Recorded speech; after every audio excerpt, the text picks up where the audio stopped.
Hi all, Mark Slane here with the United States Krav Maga Association. Getting ready to walk into the gym because I'm old and I need to keep up on that. But before I do, I wanted to talk a little bit about mob attacks, mob violence. Yesterday on our Facebook page, we posted a video of a mob attack that just happened in Memphis, Tennessee. Scary stuff, nothing probably more dangerous that we can prepare for. Any self-defense instructor that tells you they have a good answer for this mob violence, they're full of crap. There are no good answers. The dynamic we have going on with these mob attacks, and this is straight from Rory Miller's stuff and Facing Violence, and he also wrote Meditations on Violence. He calls this dynamic the group monkey dance. The dynamic is pretty horrifying. I mean, truly, these groups, and usually they're teenage boys, they look at themselves as family, as the group. You know, they need to prove their loyalty to each other. And what you get is they other whoever they're attacking. Rory calls it othering when you look at somebody as below you. You're superior to them. You look at them like animals. I mean, truly, if you kill a snake, you don't have any remorse, and this is kind of how they're looking at it. You know, that's what racial epithets are about, othering people. Our soldiers, they're taught to other people. I just recently had a conversation with a World War II vet in his 90s, a good guy, but he still referred to people of Japanese descent as Japs. They were not looking at their enemy as fellow soldiers fighting for the other side. They were looking at them like animals. It's easier to kill people when you look at them like animals. So a horrifying dynamic. Now, they're proving their loyalty to the group by taking part of this beatdown. Even worse, the crazier, the more violent they can be, the better that is. It shows even more loyalty to the group, and they also like the reputation of being the crazy one. This is why when someone's unconscious laying on the ground, they are still getting kicked in the head. You know, everybody's got to get their kick in, and, you know, look how crazy I am, I'm kicking somebody unconscious. So absolutely horrifying, this dynamic. Answers for this? First off, it makes sense, don't be there. You know where the bad parts of your town are. Is there ever a reason to go to those bad parts of your town? You know, I've got a friend whose cousin was, he had gasoline, he was in his car, he had gasoline poured on him and lit. Now he lived, and yeah, I'm sure that was horrible, but it was 1:30 in the morning. He was in a neighborhood that was known to be the bad part of town. He had his windows down, his stereo up, wasn't paying any attention. With a little bit of common sense, he could have avoided that whole thing. So don't go to stupid places with stupid people to do stupid things. Stay out of those bad parts of town.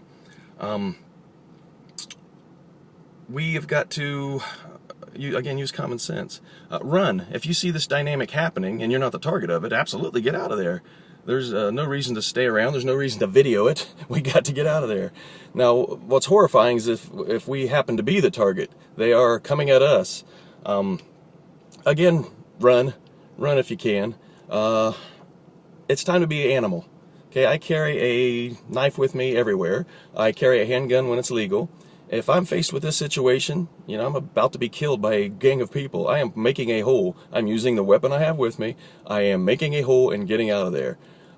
Truly, it's mindset. It is time to just be an animal. I may not survive this, but my mindset is I'm taking a lot of you with me. I'm going to be so violent and cause so much damage, you know, that I'm hoping you go look for somebody else. Especially, and it just makes sense, if you have your family with you. It's time to just be mean. You know, like the outlaw Josie Wells says, it's just time to get plumb mad dog mean. That's the only way of surviving. We are going to be vicious. I'm going at people's faces. I am surviving.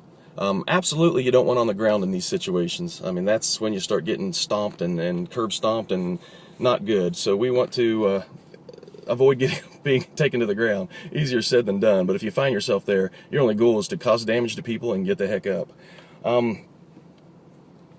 Fighting multiple opponents, this kind of goes to our test when we spar, that sort of thing. Truly, we want to move in circle, do not let anybody behind you, and whichever nail's sticking out the furthest, that's the one that gets hammered. If someone's in front of everybody else, boom, kick in the groin, punch in the face. Keep circling, keep your back to a wall if at all possible. Again, having somebody on both sides of you, no one can survive that. They're going to hit you right in the back of the head. So we stay moving. We have a video that we've put on our blogs before of I believe it was in Romania, it was in some other country, but it was a guy who was a pro boxer. He was jumped by, it looked like 10 people. A man he was awesome. He just kept moving. He kept out from between people. When someone came forward, boom, he knocked them out. He knocked a bunch of them on their butts. It's a pretty cool video. If they have weapons, yeah, we're in trouble. The worst place to be is where they're converging. That's where they want you to be. That's where they're all coming together. You've got to attack the attackers, the last thing they expect. You know, I'm talking about you're standing there and here comes 3 of them at different angles at us. Attack the attacker. Truly, you got to go after whoever's closest. But if they're all about equally close, you know, I would want a stick over a knife. If I'm going to go beat on somebody and take a weapon, that stick, then I could use that against the knife that much better. Don't fall in love with I need this stick, because if the other dude's converging and starting to stab, we absolutely can't be going after that stick, trying to get that out of the first guy's hands as we take stabs. We want to stack. Okay, use one person as a shield, use one person as a weapon, shove them into the other person. And we're always fighting to escape. Don't think we're fighting to whoop on 3 people. This isn't Hollywood. We're not Superman. Again, a horribly bad situation. As you can imagine, that's just common sense. We're fighting to escape. We're escaping. We're becoming animals. We will do so much damage that they decide to go somewhere else. Hit the ground, get up, stack, move. Don't let them split you.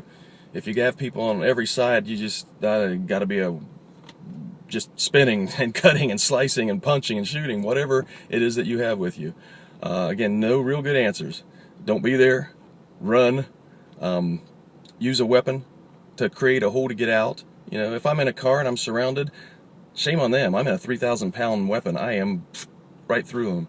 You know, this sounds over the top, but if it's you that's the target and you're going to be beat and stomped and your head's going to get caved in, you know, what's too vicious? There is nothing too vicious. We have to become animal. We have to survive this. Mark Slane, United States Krav Maga Association, and we'll talk to you later this week.